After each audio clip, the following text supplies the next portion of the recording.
नमस्तेऽस्तु महामाये श्रीपीठे सुरपूजिते शङ्खचक्र गदाहस्ते महालक्ष्मी नमोऽस्तुते।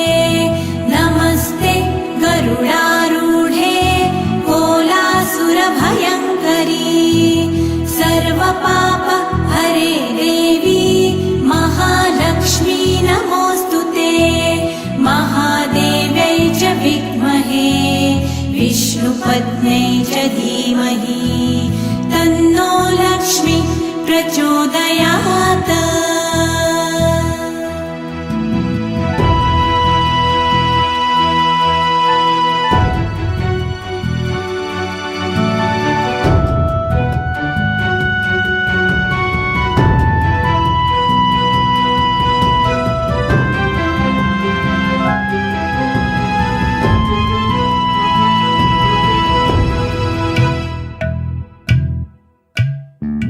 सर्वज्ञे सर्ववरदे सर्वदुष्टभयङ्करी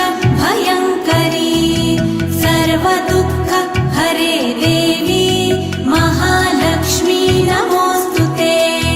सिद्धिबुद्धिप्रदे देवी भुक्तिमुक्तिप्रदायिनी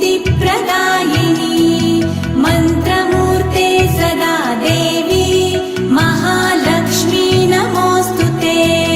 महादेव्यै च विद्महे विष्णुपत्न्यै च धीमहि तन्नो लक्ष्मी प्रचोदयात्।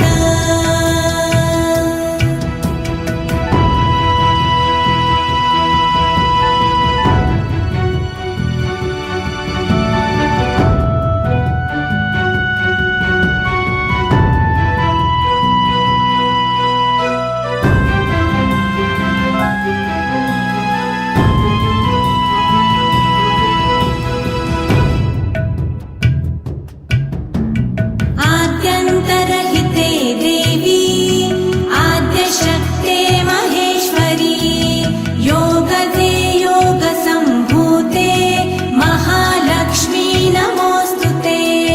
स्थूलसूक्ष्म महारौद्रे महाशक्ते महोदरी महापाप हरे देवी महालक्ष्मी नमोऽस्तुते।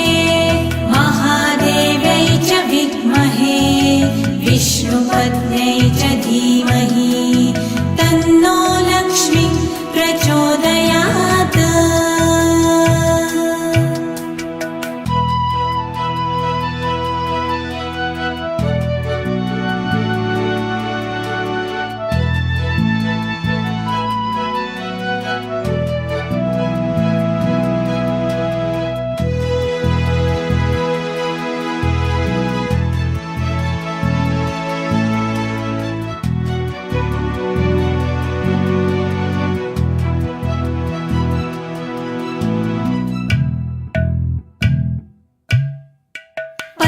पद्मासनस्थिते देवी परब्रह्मस्वरूपिणी परमेशी जगन्मातर् महालक्ष्मी नमोऽस्तुते। श्वेताम्बरधरे देवी नानालङ्कारभूषिते जगत्स्थिते जगन्मातर् महालक्ष्मी नमोऽस्तुते।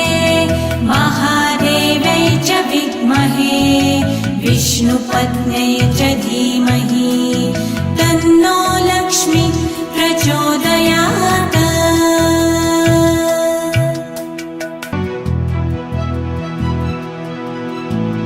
नमस्तेऽस्तु महामाये श्रीपीठे सुरपूजिते शङ्खचक्र गदाहस्ते महालक्ष्मी नमोऽस्तुते। नमस्ते गरुडारूढे कोलासुरभयङ्करी सर्वपाप हरे देवी महालक्ष्मी नमोऽस्तुते। महादेव्यै च विद्महे विष्णुपत्न्यै च धीमहि तन्नो लक्ष्मी प्रचोदयात्।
पद्मासनस्थिते देवी परब्रह्मस्वरूपिणी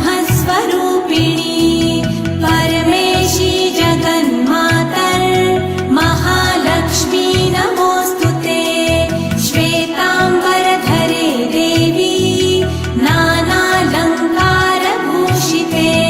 जगत्स्थिते जगन्मातर् महालक्ष्मी नमोऽस्तु ते महादेव्यै च विद्महे विष्णुपत्न्यै च धीमहि तन्नो लक्ष्मी प्रचोदयात्।